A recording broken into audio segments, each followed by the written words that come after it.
Fala galera, tá começando mais um 1504 podcast, o podcast que fala sobre empreendedorismo, cultura e pessoas. Eu tô muito feliz de estar recebendo aqui o César. E eu vou falar rapidinho o currículo dele. O cara é médico nos Estados Unidos, é um brasileiro com uma história linda de empreendedorismo, CEO da Unilink. E ele vai contar um pouquinho da história e eu tô super curioso pra saber. Eu acredito que vocês também estão. César, seja super bem-vindo. Obrigado por estar aqui com a gente hoje. Obrigado, é uma grande oportunidade. Obrigado por estar aqui. Agradeço pelo convite. Maravilha. Ô César, eu queria... Bom, você é médico nos Estados Unidos, né? A primeira coisa que eu queria entender é o que um brasileiro precisa fazer para ser médico nos Estados Unidos. Rapaz, é um processo intenso, um processo de revalidação, né? Quem formou no Brasil ou nos países da América Latina, de várias provas, né? A gente pode falar isso depois, várias provas de revalidação. Provas que abrangem todo o curso de medicina. Então você vai desde o primeiro ano até o sexto ano. Caso do Brasil, por exemplo. Na residência do Brasil, o modo da prova de residência foca nas áreas clínicas, ginecologia, saúde coletiva, cirurgia, pediatria e medicina interna. Nos Estados Unidos, não. Você fez primeiro e segundo ano, existe uma prova de 350 questões, 8 horas de prova. Você passou naquela prova, ok, você vai para a segunda. Aí, segunda prova, mais 350 questões em 8 horas de prova. Aí você vai e faz agora cardiologia, as matérias terceiro e quarto ano. Depois você faz o Step 3. Então são várias provas, é um processo duro, um processo assim, que exige muita resiliência, vamos dizer assim, né? Não pode desistir, não adianta desistir, né? Muita resiliência para você chegar lá. Então você tem que fazer a graduação lá nos Estados Unidos ou você pode fazer aqui e depois ir? Pode fazer aqui e depois ir para lá. Então você pode fazer em qualquer lugar do mundo, na realidade, e depois ir para os Estados Unidos. Só que você tem que passar no filtro deles. Legal. Eles têm um filtro. Então, se eu sou cirurgião no Brasil, quero ir para os Estados Unidos, você vai passar no filtro deles. Eles aceitam a residência deles. Então, você é cirurgião no Brasil? Quer ser cirurgião nos Estados Unidos? Então, você vai fazer cirurgia nos Estados Unidos. Eu sou psiquiatra no Brasil. Então, você vai passar nas provas primeiro. Depois, você vai fazer a residência de psiquiatria e os standards deles, né? Então, esse é o processo dos Estados Unidos. É o filtro, para passar nos standards mesmo dele, nas provas deles, para ter certeza que você percorreu o caminho que todo americano percorre. É a mesma prova do americano. Então eles querem ter certeza que você faça a mesma prova que eles fazem lá. Legal. E qual é a principal diferença? Você que tá lá, não sei quanto tempo você tá, mas qual a principal diferença no tempo que você tá lá, que você vê daqui da saúde do Brasil para lá nos Estados Unidos? Rapaz, é uma pergunta um pouco mais complexa, né? Porque o sistema de saúde é complexo. O sistema de saúde é desafiador em todo mundo. Então, tem problemas no Brasil? Tem. Tem problemas nos Estados Unidos? Tem. Então, mas... vamos dizer, né? Eles têm acesso à tecnologia, a diferença lá é... Uma das diferenças, você chega lá, você é tratado, você tem plano de saúde ou não, você vai no pronto-socorro, eles vão cuidar de você e vão fazer a tomografia, se você não tem dinheiro ou não tem, vão fazer a tomografia, precisa da tomografia, eles vão fazer, depois vê de quem cobra, né? Mas a dinâmica tem muitas diferenças, né? A gente pode falar 1 hora só de diferenças, mas muito acesso à tecnologia, coisas novas de lá saem lá, então mais estrutura, vamos pôr assim, mais estrutura para oferecer à população. Tem um monte de desafio também. Muita coisa que todo sistema de saúde apresenta. Não é perfeito, né? Não é perfeito, isso aí. E em relação à diferença salarial, por exemplo, aqui? Rapaz, boa pergunta. Varia de especialidade para especialidade também, né? Então hoje, aí você não pode também, porque vamos supor que nos Estados Unidos, uma enfermeira, por exemplo, ganha 50, vamos pôr uma fisioterapeuta nos Estados Unidos, que ganha $40 por hora. Ela ganha $40 por hora. Se for converter no real, nossa, um dinheirão, né? $40 por hora. Mas também o custo de vida nos Estados Unidos é diferente, né? Você gasta muito para se viver, é um custo elevado. Então, assim, a diferença é que você ganha bem, porque eu falo assim, sempre para os médicos, né? Lá você vai ter, eu sou médico, eu tenho um trabalho. Eu vivo bem, dignidade, sou digno, né? Você sente que você tem uma vida digna. Eu não preciso ficar tendo 3, 4, 5 trabalhos para ter uma vida digna, porque você vive bem com um trabalho só. Então não existe aquela coisa que eu, sendo médico do Brasil também, então eu falo isso aqui com toda humildade, né? Tinha aqui para ter uma vida de médico no Brasil, eu tinha 3, 4 para ganhar valor X. Não, nos Estados Unidos eu tenho um trabalho só. Aquele trabalho me permite ter uma casa boa, ter um carro bom, porque lá não se mede as coisas por o poder de aquisitivo. Lá você pode ter um Tesla. Cara, o que você fizer... você trabalha em qualquer lugar, você pode ter um BMW, não tem problema. Porque a prestação é $400 por mês. Então você vai pagando, vai lá. Porque eles ganham $100 por mês aí, vai correndo a prestação. Então, o mercado é consumidor. Então, ele te permite ter as coisas. Então, não se julga ninguém por... o pessoal tem um BMW, então ele é milionário. Não. Qualquer um pode ter. Então, ser médico lá salarialmente te permite ter um trabalho, te permite ter uma vida digna. E isso é legal. Legal demais. Legal. E me conta um pouquinho da tua história, como é que você, dando um passo para trás aí, como é que você foi parar lá nos Estados Unidos como médico, como é que foi essa jornada? Cara, eu sempre, vamos lá, então, já que tem tempo, assim, eu sempre, desde criança, fui muito motivado eu gostava de línguas, né? Eu morava no interior de Minas Gerais, e a gente não, crescendo criança, família pobre, né, não tinha acesso a estudar inglês, nada. Então, eu cresci para aprender inglês, eu lembro até hoje, a primeira vez que eu peguei uma página, eu peguei o dicionário Michaelis, e sendo adventista, e a gente fazia assinatura da lição em inglês, lição de escola sabatina. Eu lembro até hoje que eu deitei na cama da minha mãe, peguei o dicionário Michaelis, e eu demorei 2 horas para traduzir uma página da lição do dia. Lembro até hoje Então eu fui ali traduzindo com o dicionário, e fui traduzindo música do Gaither, traduzindo música cantando de cor, do Heritage Singers, fui crescendo sem ter acesso ao lado inglês. Aí, que Deus ajudou, e quando eu formei, meus irmãos já estavam formados, sabia do meu sonho de ir para os Estados Unidos. Sim, você quer ir. Cara. Tocou o telefone ali, não tem problema. Você quer atender? Hã? Eu tinha que dar pro grupo ser agora, mas depois eu posso ligar. Pode tirar, Os caras importantes assim, né? Não, é porque os caras estão parceria com o Unilink. E aí, continuando, né? Então, aí, quando eu formei medicina, fiz medicina no Espírito Santo, em Vitória. Aí, meu irmão já tinha formado, né? De cirurgião vascular. E aí, você quer ir para os Estados Unidos? Eu te ajudo. Aí, me deu a oportunidade de ir para os Estados Unidos. Aí, eu formei e fui para os Estados Unidos, imediatamente. E aí, lá, eu comecei a fazer estudar para as provas de lá. Então, eu estudava 6 meses, fazia uma prova. Estudava mais 6 meses, fazia outra prova. Porque você tem que pegar a anatomia primeiro e segundo ano todinho, estudar todinho, fazer uma prova e passar na prova. Muita gente não passa. Eu fui lá esse ano, lá tinha 50 mil aplicações, 50 mil pessoas aplicando para residência médica. Eu não sei se são 30 mil vagas, sabe? Porque não tem vaga para todo mundo. Então, essa foi a história. Eu fui, então, depois disso aí, eu fui percorrendo esse caminho. Eu fui lá, fiz as provas, formei, fiz as provas nos Estados Unidos. Fiz Step 1, Step 2, Step 3. Pois, na época tinha prova prática, agora acabou a prova prática, mas pode explicar depois. Na época tinha prova prática, por causa do Covid eles tiraram a prova prática. E a prova prática é ver se você fala inglês mesmo, para ver se você sabe tratar o paciente, o americano em inglês, você sabe chegar num diagnóstico, você sabe expressar ali na frente da câmera, né, as coisas. E é um processo pesado, um processo assim, muito duro mesmo, assim, porque você tá altos e baixos. Tem dia que você tá bem, tem dia que você tá mal, você tá estudando. Cara, tem que estar escrito de novo do zero. Formado em medicina no Brasil e começar a estudar anatomia do zero, começar a estudar bioquímica do zero, começar a estudar essas coisas tudo do zero, revisar para a prova. Então foi aí que eu comecei e eu fui fazer, na época, cirurgia nos Estados Unidos, fiz 1 ano de cirurgia. Legal. E você falou aí que você gostava muito de fazer as traduções e tudo mais. E quanto tempo se passou, assim, desde quando você começou ali a se interessar pelas línguas até você, eu não sei quanto tempo, né? Se você já estava formado, já era, sei lá, adulto. O que aconteceu foi algo assim, né? Interessante porque, fazendo uma volta atrás ali, o que aconteceu é que eu tinha essa oportunidade e aí, na época, eu não passei no vestibular. Isso aqui no Brasil? No Brasil, né? Eu não passei no vestibular. Aí quantos anos você tinha, mais ou menos, nessa época? Rapaz, eu tinha 18, 17, alguma coisa assim. Aí, eu não passei no vestibular, e aí minha família, meu irmão na época, cara, vai pra Argentina, tem uma faculdade de adventista na Argentina, vai pra lá. Eu, não, vou continuar tentando. Ele, não, vai pra Argentina. Não, aí foi e tinha uma pessoa lá em casa, um rapaz bem humilde, e ele viu minha resistência de ir pra Argentina, ele virou pro rapaz, se eu te pagar pra você vai pra Argentina? Rapaz, eu vou agora. Aí eu, putz, por que eu tô sendo orgulhoso, né? Eu disse, tá bom, eu vou. Mas aí eu não escolhi ir pra Argentina, eu fui pra Monte Morelos, no México. Só que aí as coisas aconteceram como que as coisas acontecem, né? Aí eu fui pra Monte Morelos, comecei a estudar espanhol. e abriu a porta do espanhol para mim. Não fiz medicina em Monte Morelos. Lá em Monte Morelos tinha muito americano.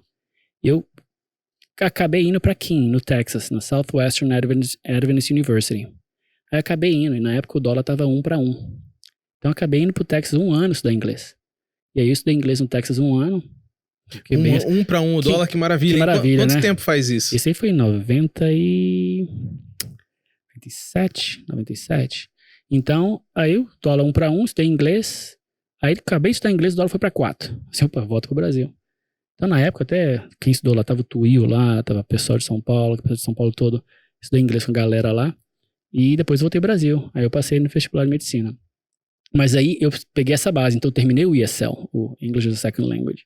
Terminei o ESL em Keene, lá em Texas, né? Na Southwestern. Foi que me deu a base, então, para depois, agora voltei, fiz faculdade no Brasil. Eu já tinha a base agora para voltar para os Estados Unidos. Então, já tinha o inglês, né, do Keene, né? Da universidade lá do Texas, que eu aprendi. Foi isso que me deu a base toda. E aí você voltou pra cá, terminou a faculdade, você tinha mais ou menos quantos anos? Já tava com uns 25, mais ou menos, 26, 27? Ou mais, isso por aí, isso. E aí eu fui e aí foi a oportunidade. Meu irmão falou, você quer ir? Eu te ajudo aí pra você tentar o sonho.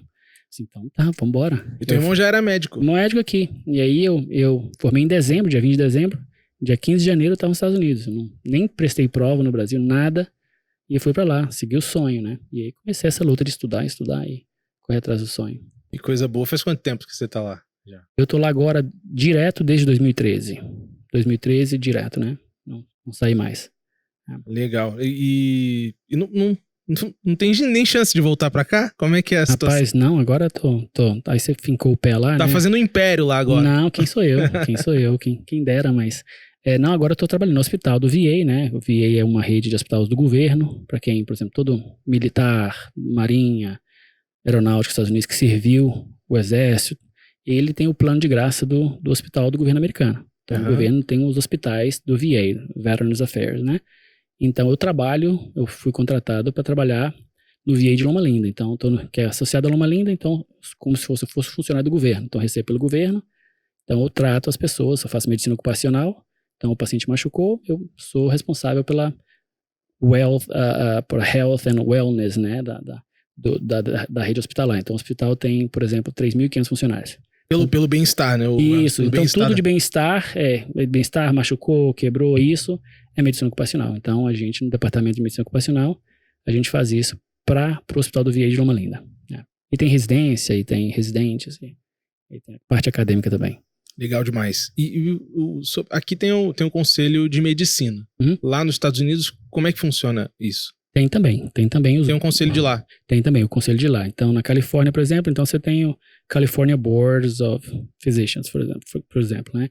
Então você paga e que também olha para as coisas, se tem alguma coisa errada, você responde aos boards, é a mesma coisa, tem os seus conselhos lá também. Cada estado tem o seu. Então, eu não trabalho no Texas, então não posso trabalhar no Texas. Eu trabalho na Califórnia, então eu tenho que trabalhar na Califórnia, respondo ao board da Califórnia. Então, é estadual, né? Legal demais. Ô César, e me conta uma coisa, você tem um super projeto aí também, que é o projeto da Unilink. Da Unilink, isso. Como é que é esse projeto?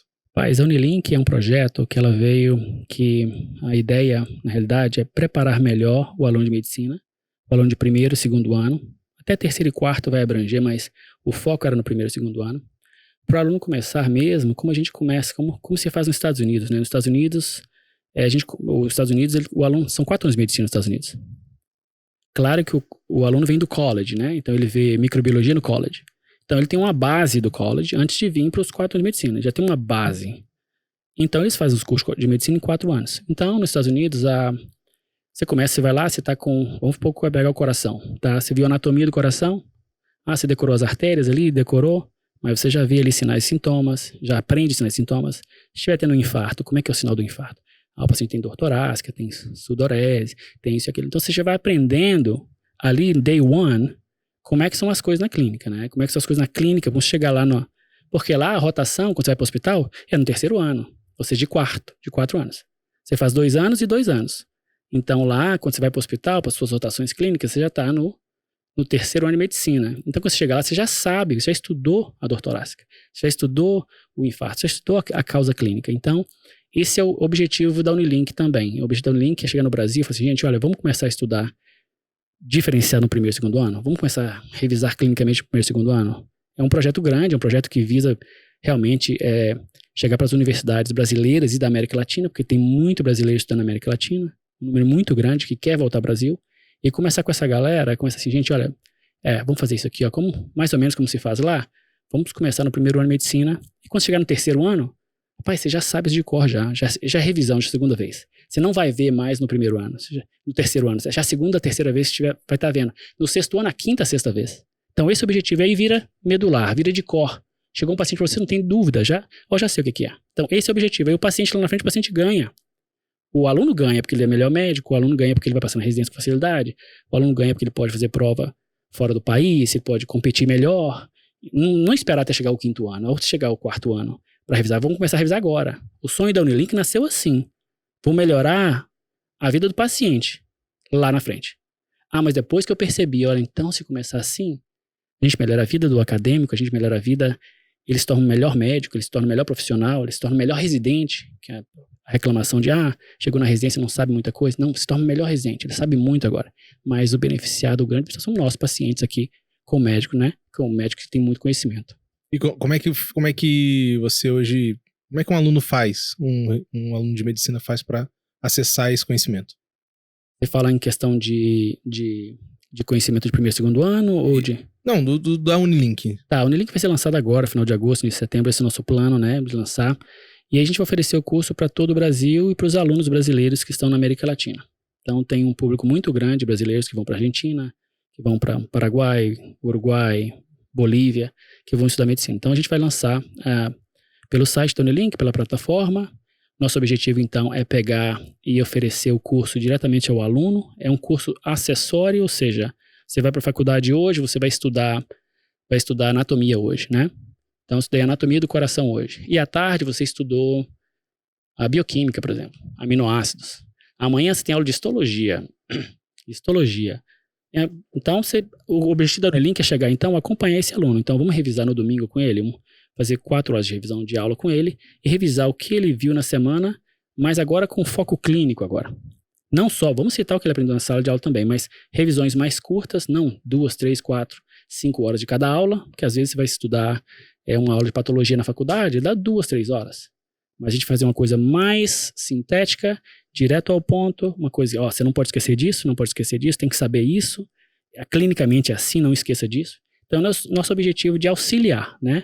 Porque a gente sabe que existe essa diferença de, por exemplo, o aluno da USP, o aluno da Unicamp, e o aluno que está em Roraima, e o aluno que está no Paraíba, e o aluno que está na Argentina. Como é que é a diferença de escola? A gente está procurando, assim, criar um método standard para todo mundo, ou seja, todo mundo vai estudar isso aqui. Olha só, gente, criar para oferecer um material de alta qualidade de vídeo, alta qualidade de apostila para todos os alunos. Não importa onde você esteja, seja em Boa Vista, seja em Rondônia, onde for, a gente tem um material de alta qualidade, oferecer esses casos, esse material clínico, voltado à clínica. E além do mais, a gente tem matérias também que a gente acredita na matéria, como genética, por exemplo. A gente vai ter curso de genética, a gente vai ter curso de pesquisa, ensinar o aluno a fazer pesquisa, que é uma coisa que é um sonho nosso de mudar o Brasil. O aluno vai poder saber escrever como escrever um review paper, como aprender a escrever um case report, porque isso aí não precisa de dinheiro, isso aí é só motivação. Se você quiser escrever um case report, eu vi um caso assim, um caso interessante, vamos publicar? Vamos.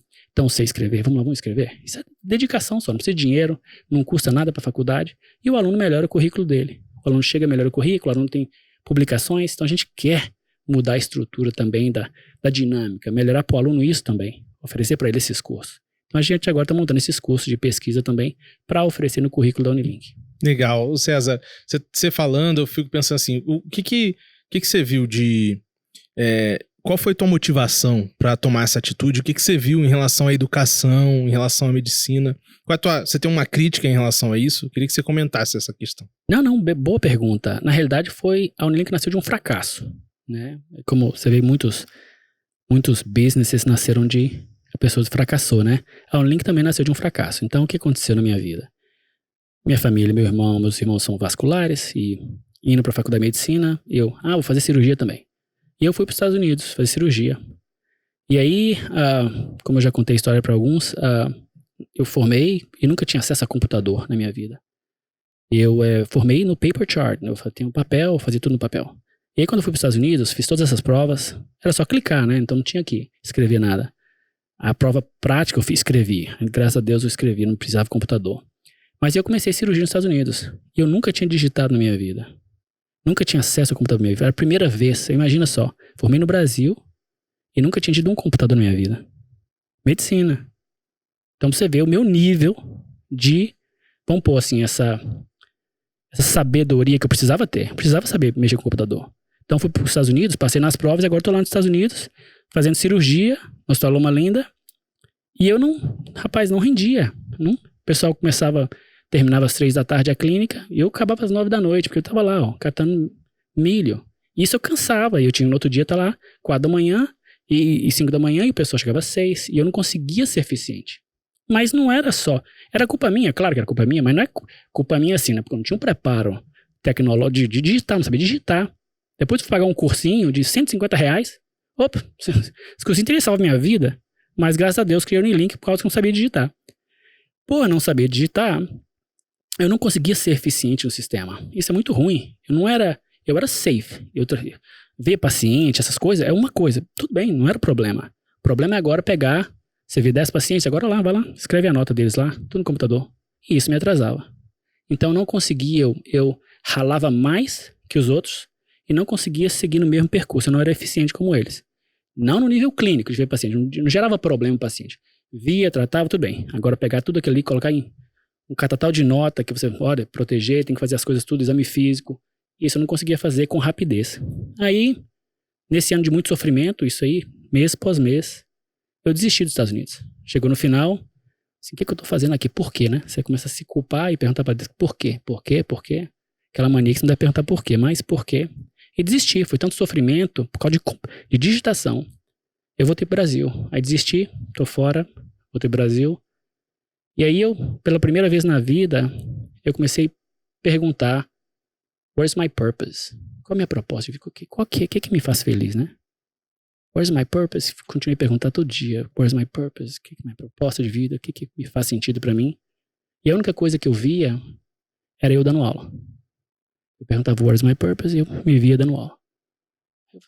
Aí eu tinha lido um livro uma vez que falava assim, geralmente o seu cérebro, a primeira coisa que você pergunta, ele já tem a resposta, geralmente ele já sabe. Ele não te dá a segunda ou a terceira, ele já te dá a primeira. O que eu gosto de comida, ele já te dá a primeira que você gosta. Eu perguntava, where's my purpose? Eu me via dando aula. Não tinha outra resposta, não tinha nenhuma. Por 6 meses fiquei perguntando, where's my purpose? Qual é a minha proposta de vida? Qual é o meu sentido? Eu só me via dando aula. Aí eu falei, tá bom, vou dar aula, me faz feliz. Aí eu lembrava que na faculdade eu tinha ganhado prêmio de oratória e tal. Aí, rapaz, eu falei assim, então tá, eu vou dar aula, então, isso me faz feliz. Agora de quê? Aí, como eu desisti dos Estados Unidos, voltando pro Brasil, eu voltei pro interior de Santa Catarina. Minha família tava lá. Eu peguei uma cidade bem pequenininha, peguei um plantão em São Benedito Novo, ali em Benedito Novo, no interior de Santa Catarina, 9.000 habitantes. E aí ali, uma população precisava, né, de ajuda. E eu comecei a ver casos de pacientes que, de novo, entender antes de falar dos casos, que eu estava vindo dos Estados Unidos, então além de ter revisado a medicina toda em inglês, a anatomia toda em inglês, o primeiro e segundo ano todo em inglês, o terceiro e quarto ano todo em inglês, no modelo deles, provas clínicas, decorado, tem que estar tudo na ponta da língua. Porque se você faz 350 questões, tem 1 minuto por questão. Então tinha que estar tudo, né? Tem que estar tudo medular, como diz, né? Medular.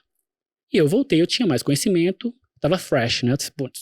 Acabei de revisar tudo em inglês, tudo no método deles. E eu comecei a ver os pacientes ali no interior de Santa Catarina, e eu entendo, eu estava deprimido, sentindo fracassado. Hoje eu dou graças a Deus que eu não sou cirurgião, mas na época, você sabe, você formou, né? Não, você é cirurgião, mas hoje eu dou graças a Deus. Mas na época não, tava, nossa, cirurgia não deu certo. E aí, buscando minha proposta de vida, descobri que eu queria dar aula, mas agora de quê? E aí eu comecei a perceber, os pacientes então vinham, doutor, tô assim há tantos anos, assim, 2 anos, 3 anos. Doutor, tô com a rinite aqui há 6 meses, ninguém descobre, não era rinite, era líquor, céfalo drenando. Então, vários casos que eu resolvia pensando nas ciências básicas clínicas. Aí eu pensei assim, rapaz, e eu deprimido assim, bem triste, né? Deprimido, não aceitando a situação que eu tava. Eu pensei, a gente precisa criar um curso, então, no Brasil, que o aluno faz igual nos Estados Unidos. falou uma coisa, falou uma palavra, fiz cirurgia da tireoide, você tem que pensar que vai ter hipocalcemia. Ah, fiz tal coisa, você tem que fazer o link. Você tem que pensar clinicamente. Eu pensei, porque quando os pacientes chegavam para mim, 2 anos com cãibra, depois que fazia anamnese, atirei a tireoide. Então, atirei a tireoide, mexeu na paratireoide, baixou o cálcio, então dá cãibra. Mas passou 2 anos, estava sofrendo.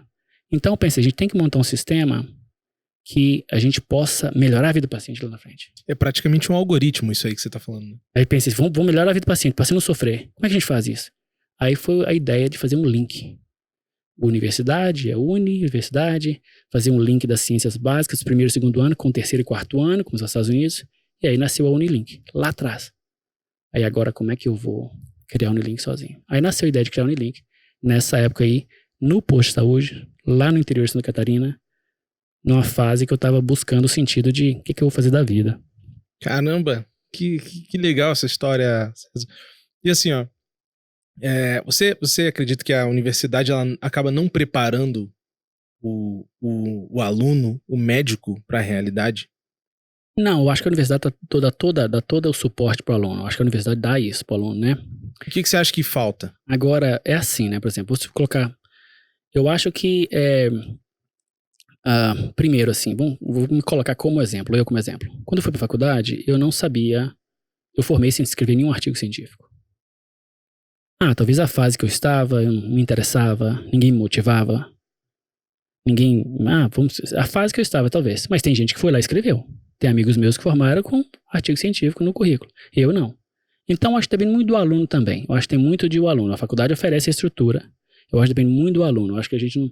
A faculdade oferece, porque o MEC tá lá, o MEC coloca as regulações, faz isso, mas agora o aluno, depende do aluno correr atrás. Mas eu acho que esses cursos, eles entram com essa motivação de falar assim, olha, vamos mais longe, vamos fazer isso aqui? E aí, fala, move, cara, eu consegui, você consegue também, vamos lá? Então a faculdade oferece, mas posso dizer, né, muitos alunos, às vezes, eles não têm a motivação, como eu tava lá, eu podia estar escrevendo artigo científico, eu não escrevi. Só fui depois, hoje eu tenho 100 artigos publicados, mas depois que fracassei, fui cair no laboratório e fui publicar, e me apaixonei pela vida acadêmica e publicação. Então, eu acho assim que a faculdade oferece de maneiras diferenciadas. Você pegar uma faculdade de governo que tem muito acesso a até nos Estados Unidos, você pegar uma faculdade de governo que tem muito dinheiro do governo entrando, que faz muita pesquisa, onde eu formei na Imbescan, talvez não recebe dinheiro do governo. Uhum. Então, depende da estrutura também da faculdade. Então, são vários fatores, assim, que não é colocar culpa, não, mas eu acho que a faculdade está ali para oferecer ao aluno e depende muito da gente. E um guia. É isso que a gente quer com o Unilink, a gente quer guiar o aluno, a gente quer o aluno ter um guia. Eu fiz, você pode fazer também. Se eu tivesse alguém para me falar assim, ó, vamos lá, aqui, ó, no primeiro ano faz isso, eu teria estado melhor hoje. É uma inspiração, né? Aquela ideia de alguém te ensinar, você ter um mentor ali desde o início, né? Pode ser qualquer pessoa, mas tem um mentor desde o início para te guiar, para te motivar, para fazer isso, segue esse caminho. Legal, é que eu te perguntei isso aí.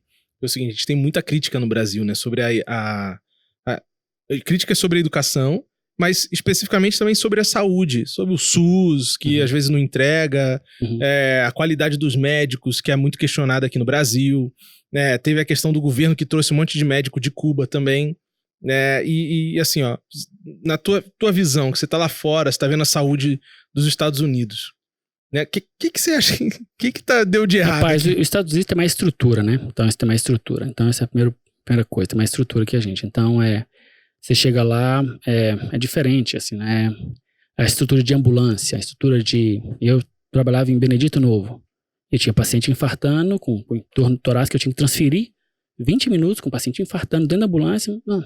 Não, isso nos Estados Unidos você vai de helicóptero, você vai chegar um helicóptero, uma ambulância em 2 minutos. Tem mais estrutura, então é difícil culpar, né? É difícil, né? A cidade interior não tem essa estrutura, coitada. Não é culpa da cidade, tem 9 mil habitantes, então não tem nenhum médico. Mas os Estados Unidos têm estrutura no país inteiro? Não, talvez não. Talvez no país inteiro também não. Não, porque tem áreas que também precisam de médicos, são underserved. Que tem áreas que precisam de médico também. Não tem estrutura no país inteiro também não.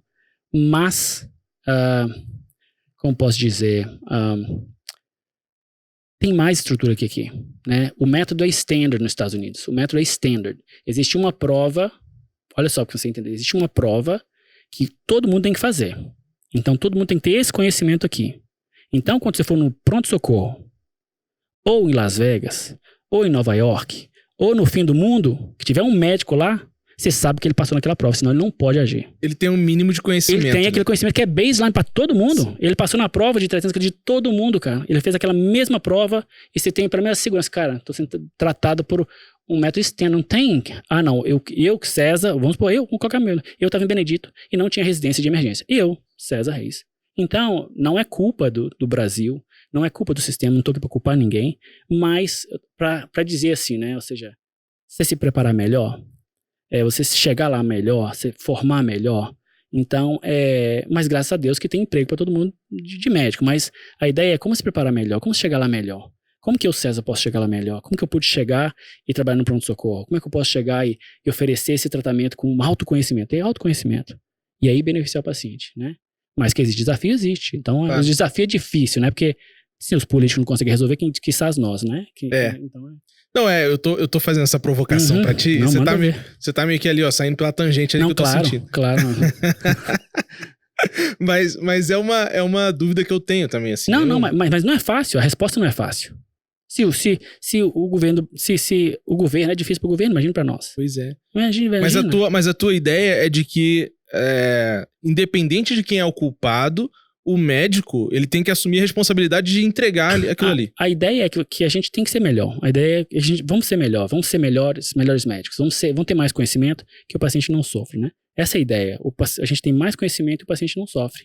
Que o paciente chega lá, parente ou o que seja, o paciente não sofre. A gente sabe dar o diagnóstico, a gente sabe tratar, a gente sabe ajudar. E não sempre ela chegou lá e a dinâmica de posto, é difícil a dinâmica. Você vai culpar um médico do posto, que tá lá e tá vendo 30 pacientes por dia, é difícil. Ele tem 10 minutos por paciente. É difícil culpar o médico do posto, não pode culpar o médico do posto. Mas se lidar com o challenge, se lidar com essa coisa de ter, que também nos Estados Unidos também você tem um volume enorme, mas você tem que ser preciso. Olha só que raiva. Você tem que ser preciso, não pode errar. Se você errar, você tá lidando com vida. Você não então é difícil, até pra nós médicos. Até nos Estados Unidos, não, nego, aqui, ó, cada 20 minutos é um paciente, ó, pum, tá lá, o slot. Você tem que ver, você não pode errar, não. Eles têm uma visão muito apurada sobre produtividade, né? Então, até na medicina eles têm um olhar mais business ali, mais produtivo e tal. Então, assim, não é um jogo de culpa, mas como a gente pode melhorar, né? Né, como diz o outro, assim, no meio de tantas challenges, né? No meio de tantos desafios que tem no sistema. O sistema é assim, né? E uma coisa que você falou legal, César, que eu acho que vale explorar também, né, nesse papo. Curioso, né? Você foi para os Estados Unidos e daí você falou que se frustrou não por causa da tua capacidade técnica, né? Intelectual, nada. Mas por causa da digitação, que é uma coisa assim, que passa pela tangente ali. Pois né? Aí eu voltei pro Brasil, me matriculei. Um curso de digitação. Um curso de digitação por R$150. Tinha médico. Um software lá, e eu lá fazendo software. Assim, cara, se eu soubesse que isso aqui ia salvar minha vida, né? Então, você fazia primeiro, mas né? eu fazia primeiro, tinha formado primeiro. Então, cara, depois disso, hoje eu tô lá e hoje eu digito, né? Não consigo acompanhar os meninos novos aí que começam a digitar 1000 por hora, mas eu digito. Então, hoje eu não sou mais lento, não sou mais... Assim. E essa soft skill, pelo que você viu dentro... Não sei se dá pra chamar de soft skill, né? Talvez... Porque não é um hard skill, né? Não é você operar uma pessoa. Não, é você fazer um procedimento básico ali de qualquer pessoa que trabalha hoje, né? Isso dentro da universidade nos Estados Unidos, isso é explorado também. Eu queria que você fizesse um link até com essa questão de produtividade. Porque pelo que eu entendi, aqui no Brasil se explora muito, você é médico, então você tem que saber fazer isso aqui, né? E ponto final. Nos Estados Unidos, como é que é a relação? Em relação à digitação, em relação a essas... digitação é um exemplo, mas é muito mais da soft skill, de você ser um profissional completo, né? Vamos pôr a digitação, a gente vai pro outro depois. A digitação nos Estados Unidos, os alunos aprendem já no 5th grade, já aprendo já no 5ª, 6ª série. Meus sobrinhos digitam mais rápido que eu. Os meninos estão tá lá e tem que passar em prova, tem matéria. É matéria de aula. Chega no high school, os caras têm matéria de aula, digitação, matéria. Então os caras não estão nem aí, estão detonando. Então já é um skill que é acquired, né? Já tem isso aí. E aí vai pra faculdade, de novo, a estrutura, né? Nos Estados Unidos, às vezes, talvez no primeiro ano, o cara tem um ultrassomzinho de bolso ali pra rodar. Olha, se tem um aluno de medicina no primeiro ano, tem um pequeno ultrassom para fazer as coisas aqui, ver, checar aqui o pescoço, os vasos. Então, é uma dinâmica diferente, uma estrutura diferente, né, de país, assim, de estrutura. Pois é, e dentro da... Porque assim, você falou aí que a produtividade do americano, ela é muito diferente da produtividade, o revenue per employee ali nos Estados Unidos é bem diferente do que é aqui no Brasil. E você, na tua experiência, por que muda, assim, essa mentalidade, porque é um mindset, né? Essa mentalidade do médico americano, ela veio do hospital, da instituição privada, ela veio da universidade, ela veio do profissional. Não, essa mentalidade do capitalismo é do americano mesmo. Do americano, da história de business, né? Da história de business, é competição aberta, né? Então, eu trabalho na Concentra, por exemplo. Então, vou comparar, eu trabalhei no Kaiser. Kaiser é um grupo um hospital grande, é como se fosse a Unimed do Brasil, Kaiser. Então, tá tudo organizado, tá tudo, produção, mas a produção é cooperativa. Então, no final do ano, parte a cooperativa, divide, o bolo foi esse, o bônus é esse, ganha um cheque de bônus, é produtividade, todo mundo sabe que é produtividade. Então, o meu paciente de medicina ocupacional, eu via um em cada 20 minutos. Eu chegava lá, a agenda, cada quadradinho lá, 20 minutos, tinha que ver, terminar a nota em 20 minutos. Aí você vê a prova do Step 2 CS, treinando você para ver um paciente de 20 minutos. E aí, na clínica lá, aí o pediatra é um a cada 10 minutos. Assim, os pediatras sofreram mais que eu. Assim, se eu tô achando que 20 é pouco, o pediatra via uma criança em 10. Então, você imagina o sistema de produção. E aí, que volta em cima do médico. Não é culpa do médico, não é culpa do o sistema e o médico. E aí, o médico tá... Como? O médico tá ali, eu tenho um paciente a cada 20 minutos. Me dá um tempo aí pra eu digitar a nota, me dá um tempo, sabe? Então, e o outro profissional que vê a cada 15 minutos. Então, é um desafio de sistema mesmo. Assim, o sistema do capitalismo é um desafio de sistema. Porque você quer ganhar dinheiro, você quer pagar melhor o médico. Mas para você fazer isso tem que ver mais paciente, porque o dinheiro não vem de graça. Então, não nasce na árvore. Então, esse desafio é constante nos profissionais de saúde.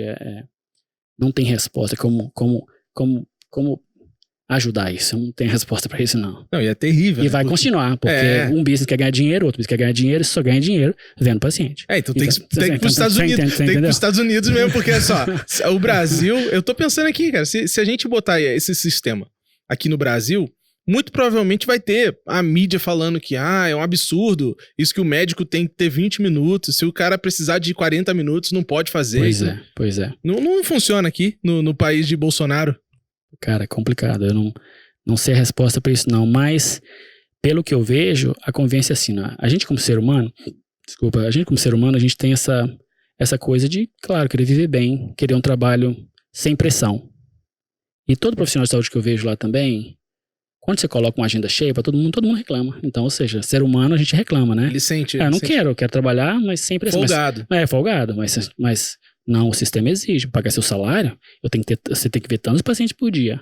Depois do 15º, opa, aí que a empresa deu lucro, agora eu posso te pagar. Mas pra empresa ter lucro, vamos supor, você tinha que ver 15, porque tem um sistema, tem enfermeira, tem técnico de enfermagem, técnico de radiologia, tem todo um sistema na clínica que você tem que gerar um número X de pacientes para pagar aquele sistema lá. Então, depois do número X, pagar o seu salário, pagar todo mundo que tá ali, e depois do número X ela começa a ganhar lucro. Então, não é fácil, assim, a resposta, não tem resposta, né, cara, assim, pra... vamos consertar isso, não tem resposta. Vai ser assim, um brigando com o outro, quem ganha mais dinheiro, o sistema é a Unimed, é o Bradesco, é quem vai ganhar mais. Não é difícil. Eles têm um olhar muito forte pra meritocracia, né? Os Estados Unidos é isso. Nada vem de graça, Estados Unidos é você vai ter que ralar. Meritocracia. Isso aí é muito forte nos Estados Unidos, a meritocracia. Muito forte mesmo. Você deserve, né? Você merece. Eu passei por isso no estrangeiro, muito por isso. Porque eu chegava lá, eu no início fazia trabalho voluntário. Mas fazia trabalho voluntário pro hospital pra ter mérito, pra ver assim, olha. Eu tinha uma frase que assim, se ele te pagou, ele não te deve. Mas se ele não te pagou, então você fez, então ele te deve um favor. Então, essa meritocracia é muito forte nos Estados Unidos. Que me leva a um outro assunto. Lá tem muito trabalho voluntário. Eu acho que pelas pessoas terem uma condição boa de vida, quando elas chegam a certa idade, 60 anos, elas começam a trabalhar voluntariamente. E aí você vê um sistema. O Hospital de Riverside, uma vez, eu perguntei, de curiosidade, quantos por cento da folha de pagamento aqui é de voluntário? 20%. Você imagina 20% de uma folha de pagamento, pessoas voluntárias. O que isso não gera né? E aí você vê o hospital dando a meritocracia para as pessoas que trabalham voluntariamente. Sim, então, o cara é aposentado e daí ele vai continuar trabalhando mesmo aposentado. Voluntário, para sentir útil, para sentir, né? Para ajudar. Porque ele já tem a aposentadoria dele, mas ele continua trabalhando para ajudar. Que legal, né? Que legal. Aqui o cara só quer meter a boca no INSS e acabou, né? O Brasil. Pô, tem que sair do Brasil então. A solução é essa, cara. Não tem que sair do Brasil. Complicado. Pô, que legal. Bom, eu já entendi aqui que o cenário é super difícil, principalmente para o Brasil, para implementar isso. Mas o que dentro da tua metodologia você acredita que pode ajudar o profissional nesse aspecto? O sonho da Unilink era, de novo, começar, e aí que eu trago pro podcast, né? Você começar um empreendimento, no meu caso, com um sonho sem planejamento. Então eu comecei sem planejamento. Agora a gente tá falando, opa, tem que planejar, cara, tem que planejar mais. Eu comecei com um sonho sem planejamento. Então o sonho é, você falou assim, é trazer uma estrutura de revisão pro aluno, adicionar a vida do aluno. Como é que eu adiciono a vida do aluno? Como é que eu posso dar para ele mais estrutura, para ele estar lá na frente melhor preparado? Esse era o sonho inicialmente.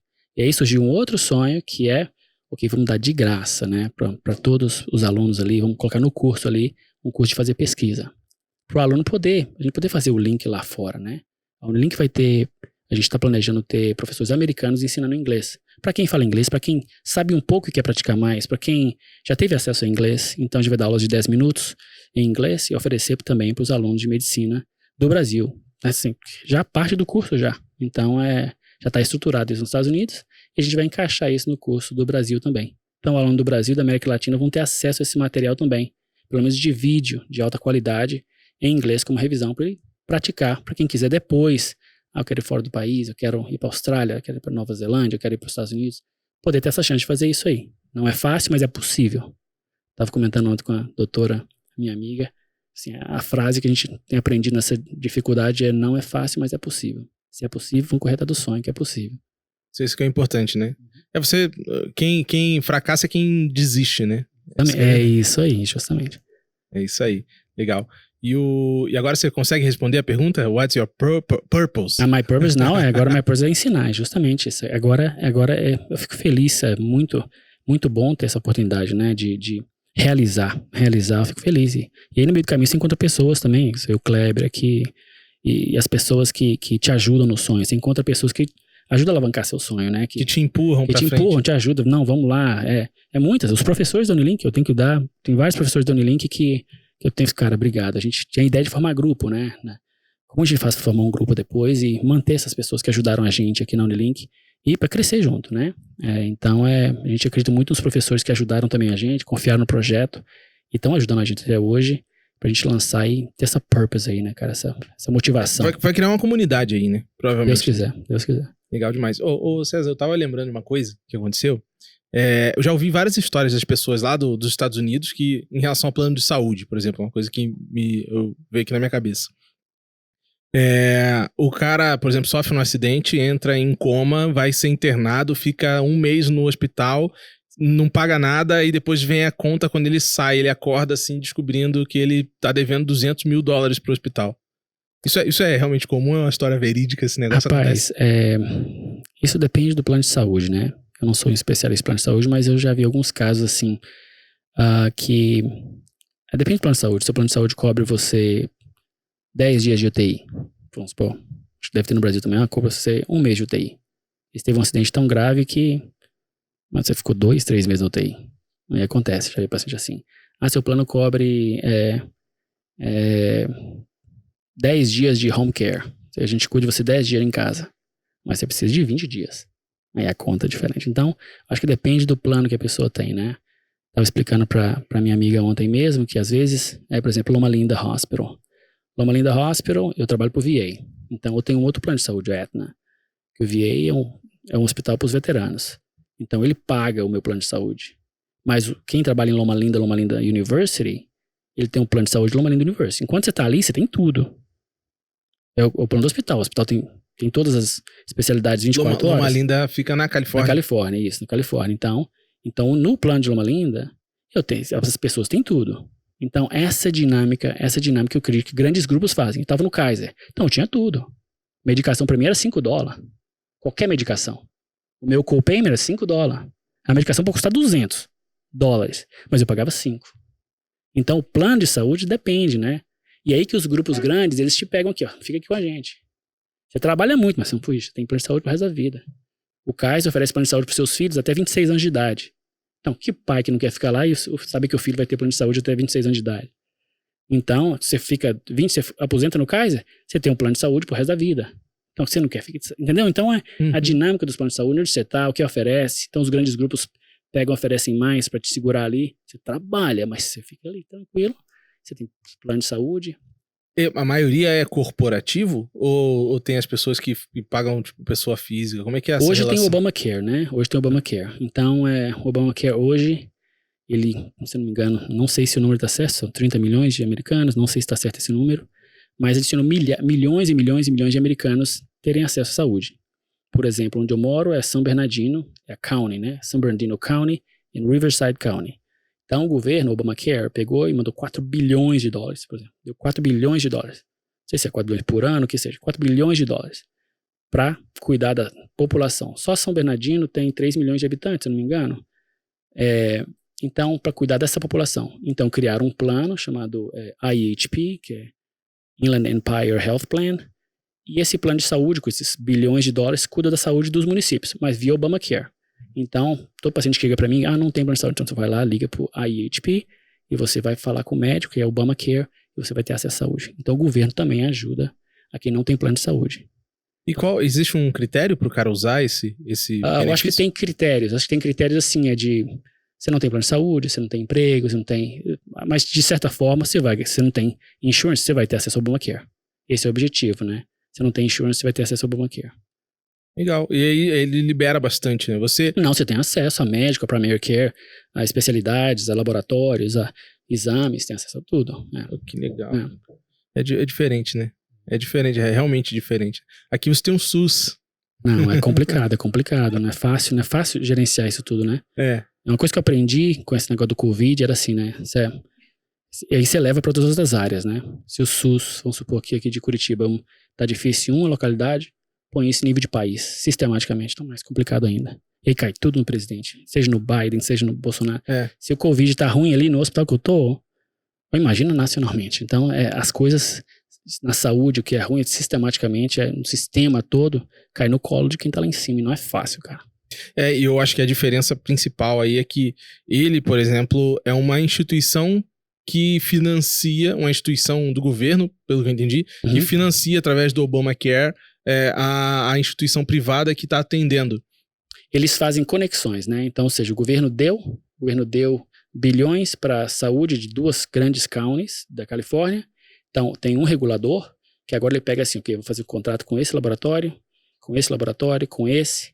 Quem oferece melhor serviço, melhor preço, melhor qualidade, oferecer e faz contrato com esse dinheiro. O cara tem que ser um gerente. Com esse dinheiro, eu começo agora a controlar todo o fluxo aqui, fazer contrato com o laboratório para prover à população os exames necessários. Que alguém, vamos supor que eu não tenho plano de saúde, eu vou lá no Obamacare e eu vou pedir, fazer exame de sangue. Então já tem um laboratório que é conectado com esse grupo do plano do governo que vai prestar serviço para eles. Eles têm, se eu não me engano, eram 600 funcionários. Uma coisa grande, é uma estrutura para manter a estrutura de Obamacare de duas counties muito grandes. Mas não é um hospital público, né? É uma instituição... É uma instituição que regula, é uma mantenedora, cuida do dinheiro, pega o dinheiro e regula para cuidar da saúde da população que não tem plano de saúde. É diferente daqui. Aqui tem um monte de instituição pública. O hospital é público, né? E aí ele é administrado pelo governo. Aí já o negócio fica desandado, né? Não, aqui lá você tem essa dinâmica, né? De hospital privado, que você vai chegar lá, você vai ser tratado. Não tem problema, você vai ser tratado. Ele vai cobrar depois, manda a conta para sua casa, mas ser tratado. E tem quem não tem plano de saúde, vai pelo Obamacare e vai ser cuidado também, nessa forma, né? E você... como é que foi o Covid lá, César? Rapaz, foi pesado. Graças a Deus surgiu a vacina, né? Sei que tem gente que não gosta de vacina, mas salvou muita gente, vidas de milhões de pessoas, né? Muita gente morreu porque não tinha vacina. Muita gente não acredita na vacina ainda, eu respeito, né? Cada um respeita, né? Tem respeito, mas eu sou a favor. Porque não vai acreditar na vacina. Eu te respeito, você não quer ser vacinado, mas eu queria que você fosse vacinado. Não, e assim, você não vai acreditar na vacina, mas você vai acreditar em quê? Porque entendi, não tem outra coisa não, mas também, né? Teve paciente que chegava assim, não, posso ser vacinado agora? E era tarde demais.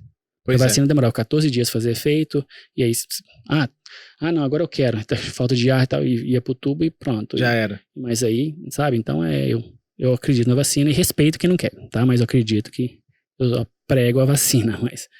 Né? E como é que foi lá? Assim, Foi difícil, né? É crise, né? Como medicina ocupacional, a gente que tá cuidando até hoje, a gente cuida do Covid do hospital inteiro, porque cuidando no sentido assim, você tem que detectar quem tem Covid, a pessoa liga, você tem que fazer os testes, fazer os exames. Quando detecta, aí você vê se não espalhou, você chama tracing, né? Vou trace. Porque você tem Covid hoje, vamos supor que você tem sinais e sintomas hoje. Começou hoje seus sinais e sintomas. Significa que você está espalhando Covid por 2 dias já, 48 horas. Você não sabia. E aí, quem você teve contato ontem, antes de ontem? Tive contato com isso, com outro funcionário, sentei na mesa com ele, fiz um podcast com ele por 1 hora. Opa, então aquele funcionário pode avisar para ele que talvez ele tenha que fazer o teste também de Covid. Então você tem que fazer esse tracing para evitar que espalhe no hospital inteiro. Isso aqui é uma crise, né? Então a gente faz até hoje com medicina ocupacional, lá no VA, a gente está fazendo esse management do Covid, né? Assim, tem casos, mas tá mais brando, né, cara? É poder ver esses casos agora que não estão matando como matava antes. Antes era no início, meu Deus, caos. Hospital do VA lá com estilo Suzão, assim, ó, maca no meio, tudo por causa do Covid. Maca no corredor, não tinha mais, era uma crise, então não tinha jeito, então mas agora acabou, com a vacina agora, não chega nesse, não falo que não vai chegar todo mundo, mas você não tem essa crise toda de paciente sendo entubado mais, então morre, mas você não tem essa crise sistêmica como tinha antes, né? O que aconteceu aqui, que eu começava a ficar super assustado, é que parece que começaram a chamar veterinário. O cara que é veterinário, vamos fazer um curso pra você aqui no Brasil, né? Eu não sei como é que foi lá. Mas assim, ó, chegou assim, pessoal, a gente vai estar lotando as UTIs, tá desesperador, então vamos chamar todo mundo que é médico, de tudo que é área, todo mundo que trabalha com medicina, mesmo que seja veterinária. O cara que dava injeção em vaca, ele começou a fazer um curso pra ele aprender a entubar. Rolou uma questão assim aqui no Brasil. Não sabia. Ali no meados de 2020 para início de 2021, que foi, se eu não me engano, em fevereiro, que deu um outro pico. E aí aconteceu isso. Rapaz, não sabia não. Foi muito engraçado. E eu acho que é só no Brasil que aconteceu essa loucura. Não, só aqui lá não. Só assim. Imagina só. Muito regulado. O cara ser entubado por um veterinário. O cara que, sei lá... na dinâmica, você entuba cachorro, você entuba gente? Não sei. Mas, pois é. Não entendeu, mano? Eu nem sei se tem como entubar cachorro, meu. Nem sei como é que cachorro também faz cirurgia, não vai? Assim, é verdade. Cachorro faz cirurgia, vaca faz cirurgia, tudo faz cirurgia, né? Então, aí você para e pensa, Você entuba animal, você entuba. Porque a anatomia, né? A anatomia toda, então... Não, você para e pensa, você prefere ser entubado por um veterinário que cuida de cachorro ou morrer sem nada? Não sabia disso não, isso é novo. Passou na televisão. E nessa época eu fiquei bem assustado com essa atitude, assim, sabe? Mas, enfim, pelo que eu entendi, pelo que você falou, nos Estados Unidos não teve isso. Não, lá, ou seja, teve crise, teve todo mundo também, essa crise da máscara, aquele negócio que a máscara veio pra ficar, você não sabia, até quando essa máscara, até quando, e até hoje, né? E aí paciente morrendo mas não acaba, é difícil, vai virar uma coisa, o vírus não vai embora, o vírus vai ficar aí, o vírus da gripe tá aí, né, o vírus do Covid vai ficar aí, tomara que ele fique mais fraco, que seja uma gripe fraca, né, sem citar ninguém, mas seja uma gripe fraca, mas tomara, né, que as strains do vírus não fica mais forte, mas tá aí, vai ficar aí, não vai, né. E você perdeu alguém no teu hospital lá? Não, várias pessoas, muita gente. Até gente nova, gente de 40 anos, gente de 38 anos, mas a maioria de idade, né? Com comorbidade, mais pessoas mais de idade, com diabetes, obesidade. Ia pro tubo, era difícil sair, pela reação inflamatória, mas agora tá melhor. Agora a gente não tá tendo esses casos, não. E os Estados Unidos começou a vacinar mais cedo, né, também? Sim, no final de dezembro já tava todo mundo começando. Os caras, Então, aí tem essa dinâmica também de poder sair, sabe, de investir esse tanto aí em pesquisa, de pegar essa vacina, Pfizer foi na frente e investiu aí, cara, e lançou, graças a Deus que lançou, graças a Deus, cara, porque salvou muita vida. Legal. Agora com a Unilink não sei se vai ensinar também sobre Covid também. Rapaz, não, os professores vão ensinar isso aí, vão ensinar nas aulas, né? E essas coisas novas que vão surgindo, a gente tem que ensinar pro aluno, né? mostrar para o aluno isso aí. Mas agora, com essa Covid, os alunos estão sabendo muita coisa de Covid, porque acaba que você não tem escolha, tá na mídia, tá...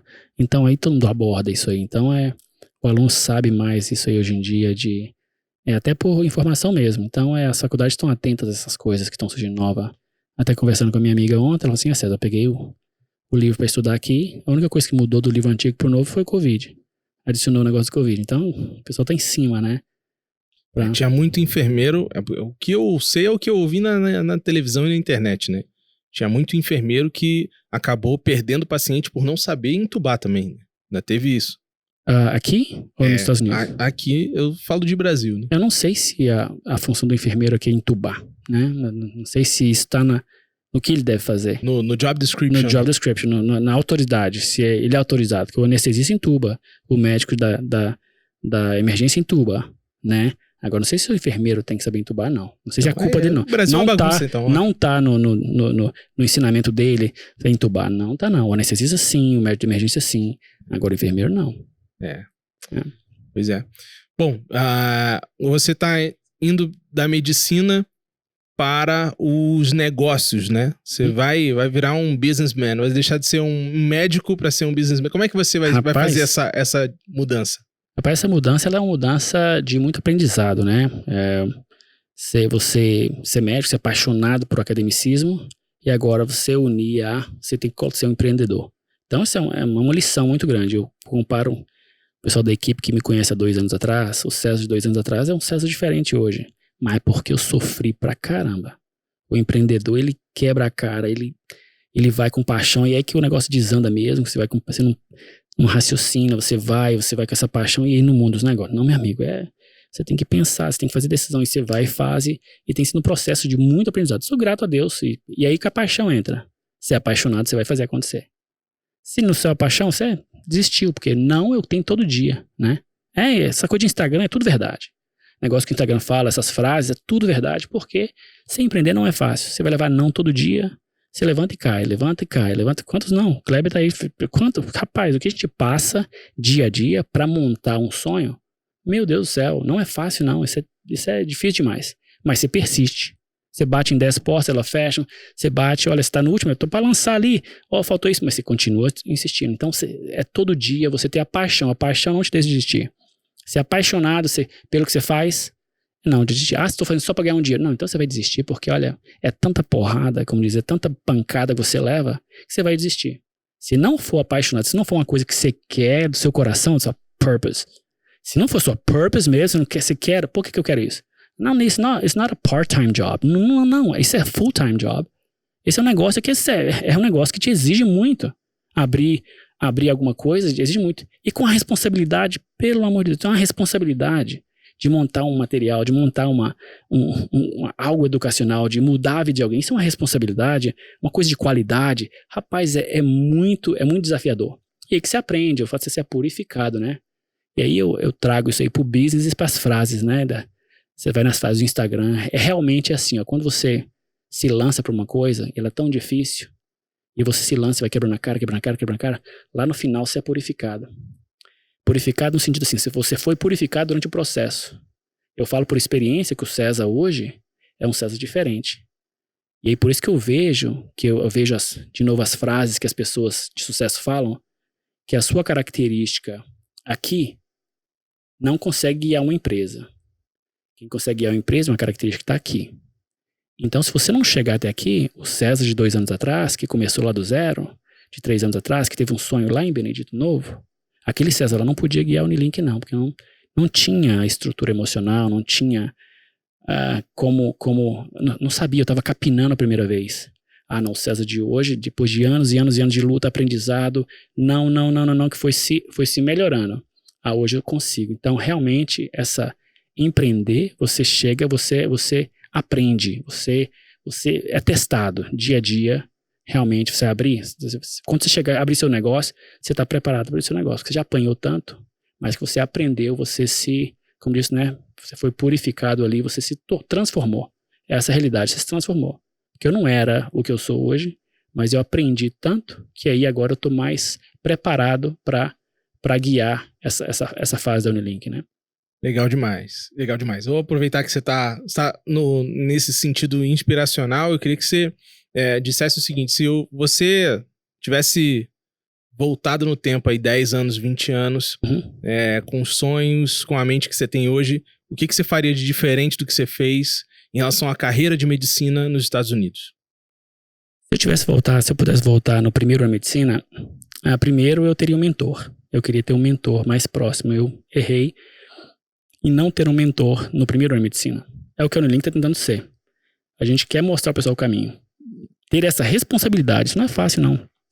Ter a responsabilidade que você vai lançar um material, um vídeo, e para guiar alguém, né? Isso é uma responsabilidade muito grande. Ter essa responsabilidade que você vai dar uma aula ao vivo para ele, para tirar as dúvidas dele, mas que, olha, você quer que ele seja melhor. Então, se eu voltasse atrás, eu teria um mentor desde o primeiro ano da faculdade. Procura um mentor para você, que vai te motivar, que vai te estimular. Procura, se eu voltasse atrás de novo, procura sempre melhorar. Sempre melhorar. Procura melhorar o seu currículo. Lá fora é tudo currículo. Aqui no Brasil, nem tanto. Lá fora, antes de eu ir para os Estados Unidos, meu currículo era uma página. Depois que eu caí no laboratório e comecei a fazer pesquisa científica, operar rato e aprender o mundo da pesquisa e ciências básicas, toda aí hoje eu tenho várias páginas de currículo. Mas eu não tinha isso. Então, eu acho que a mentoria, você ter um mentor desde o primeiro ano da faculdade, ou seja terceiro ano, ou seja cursinho, você tem um mentor na sua vida, né, que vai te indicar, faz isso, faz isso, faz isso, é muito importante, que evita você perder energia e perder tempo. Então eu acho que com a mentoria, com você ter um guia, alguém que te ajuda em qualquer área, seja direito, seja medicina, você ter um guia que vai te ajudar. Ó, segue esse espaço, você quer chegar ali. Eu fiz assim, assim, assim. Porque eu aprendi também que muita gente teve sucesso. Um dos erros da minha vida que eu aprendi é o seguinte: eu aprendi a ver quem errou, quem é que fracassou. E eu aprendi a buscar ensinamentos nas pessoas que fracassaram. Porque eu começava a escutar, fulano teve sucesso, fulano teve sucesso. E eu olhava para aquele fulano que teve sucesso e eu fazia a mesma coisa e eu não tinha o mesmo sucesso. Então eu aprendi também, além de ter um mentor, que eu tinha que ver os casos de fracasso. Quem fracassou, por que fracassou, para eu evitar aqueles erros. Então, voltasse atrás, eu teria um mentor, eu veria casos de sucesso. Quem teve sucesso do professor da sua faculdade, o que ele fez? Quem errou? Errou, quem fracassou, fracassei, assim eu faria diferente. Porque aí você vai adaptar o seu estilo. Porque cada estilo te dá um. Uns são muito visuais, outros são muito auditivos. E o visual aprende visual, né? É vendo, né? Meu irmão é auditivo, ele vai pra igreja, ele lembra a pregação de que ele era criança. Eu não lembro nenhuma.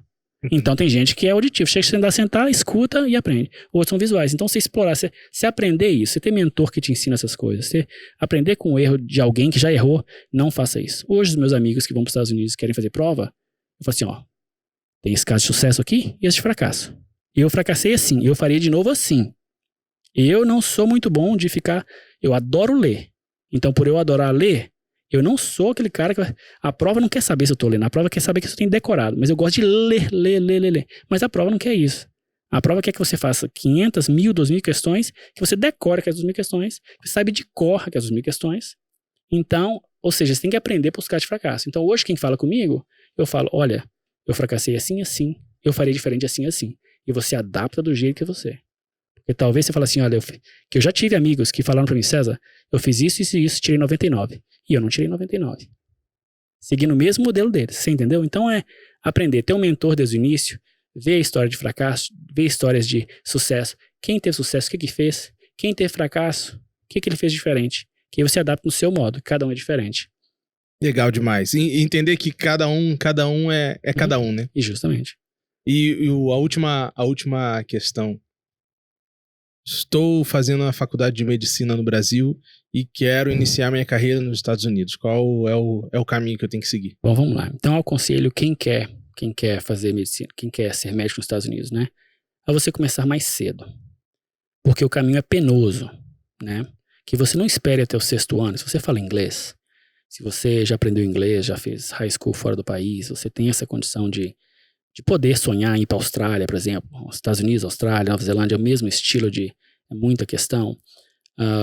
Que você comece mais cedo. Se você está no 6º ano, você vai fazer esse percurso. Mas se você está no 1º ano e você fala inglês, se você está no 2º ano e você fala inglês, você pode ter essa possibilidade de fazer prova fora. Começa desde o início, com alguém que te motive, alguém que vai te guiar. Começa a revisar isso com alguém, começa a seguir esse método, começa a ver coisa clínica desde o início, para você, quando chegar lá na frente, já tá tudo de cor.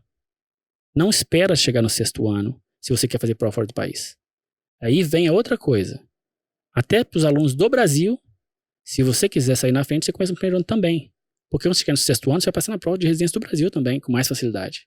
E você vai se beneficiar. Então, o segredo aqui, acho que perguntar todo mundo aqui no estúdio, se a gente voltasse 10 anos atrás, todo mundo faria diferente. A gente quer começar mais cedo. Então, a grande lição pra gente da vida é, se eu tivesse meus 20 anos, fazer diferente. Se eu pudesse voltar atrás. Todo mundo é assim. Então, o objetivo é para todos os alunos, que querem ir para os Estados Unidos, querem ficar no Brasil, querem ir para Alemanha, tem colegas na Alemanha, na Europa. Cara, começa cedo. Não espera chegar no 6º ano, não. Vai se preparando, paga o preço. Meritocracia. Paga o preço cedo. Meritocracia. Você estudou mais. Você tirou mais nota na prova. Os Estados Unidos falei isso, o cara falou no telefone. A gente aqui é meritocracia. Quem tirou maior nota na prova merece a posição tal e tal. É meritocrata. Então começa mais cedo, paga esse preço mais cedo. Quando você está no 1º, 2º ano, depois vai virar fichinha para você. Você está, já vi isso, já sei isso. Então essa meritocracia é uma coisa que, voltasse atrás, acho que todo mundo, né, faria diferente, correr atrás mais cedo, ser diferente hoje. Legal demais, César. Obrigado. Foi um prazer ter você aqui. Obrigado pelo papo. Primeiro podcast da minha vida. Obrigado, primeiro galera. De muitos. Obrigado. Não agora eu vou ter um podcast nos Estados Unidos agora, no estúdio lá, não é tão fancy igual esse aqui, mas eu vou fazer uma live de podcast de lá, podcast daqui. Vamos fazer isso aí agora, beleza. Ou então levar o podcast 1504 pra abrir uma franquia lá na Califórnia. Pronto, tá lá, você tem escritório lá já falei com o Kleber já, vamos fazer isso aí. Tá tudo resolvido já, hein? Beleza. Obrigado demais. Obrigadão, cara. Agradeço. Valeu. E você também, obrigado pela audiência aí. Espero que você tenha gostado. Até a próxima. Um abraço. Valeu, um abração.